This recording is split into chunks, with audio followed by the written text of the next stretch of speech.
अब सतयुग में जन्म होगा उन पुण्यात्माओं का, जो अब भक्ति से मैच्योर कर दी जाएंगी। और पार हो को ना तो पहले ऊपर धक्के खाएंगे, कोई असंख्य युग में उसको पृथ्वी पर पटकेगा, कोई हजारों युगों में ऊपर घुमाता रहेगा इसको, कति चूस के सारे पुण्य बर्बाद करवा के फिर पृथ्वी पर पटक देगा।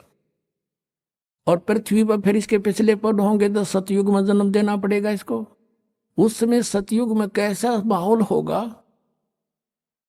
कि जैसे कलयुग के अंत में परमात्मा ने अपनी वाणी में सूक्ष्म वेद में लिखा है कि 20 वर्ष की आयु रह जाएगी पुरुष की, मनुष्य की, 5 वर्ष की लड़की के बालक होने लग जाएंगे, बच्चे उत्पन्न करेगी, और 1.5-2 फुट की आयु रह जाएगी मनुष्य की हाइट लास्ट में, एंड ऑफ द कलयुग।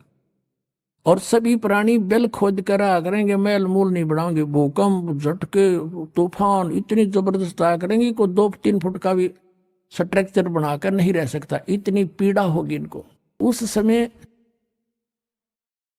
ये एक जो राजा हरिश्चंद्र हैं, ये सतयुग में जिन्होंने इतना तप साधना की थी और बड़े सत पर रुके रहे, वो स्वर्ग में है।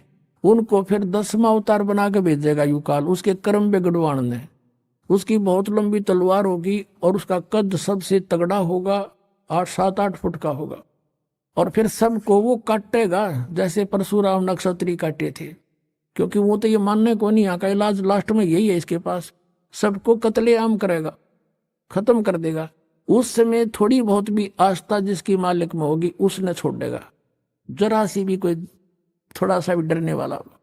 फिर क्या होगा कि इतनी जबरदस्त वर्षा होगी पूरी पृथ्वी पर, जल ही जल हो जाएगा। और वो प्राणी ऊंचे स्थानों पर जाकर रहने लग जाएंगे, पहाड़ों पर।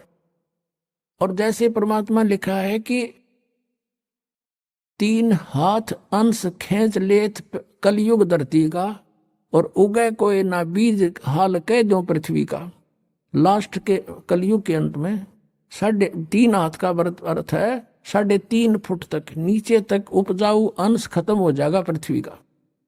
अब आप देख रहे हो खाद पर खाद ठोकने लग रहे, फिर इसमें होगा क्या, कुछ दिनों में समाप्त हो जाएगा ये। लेकिन अब फिर मालिक कुछ दया बख्शेगा आपके ऊपर।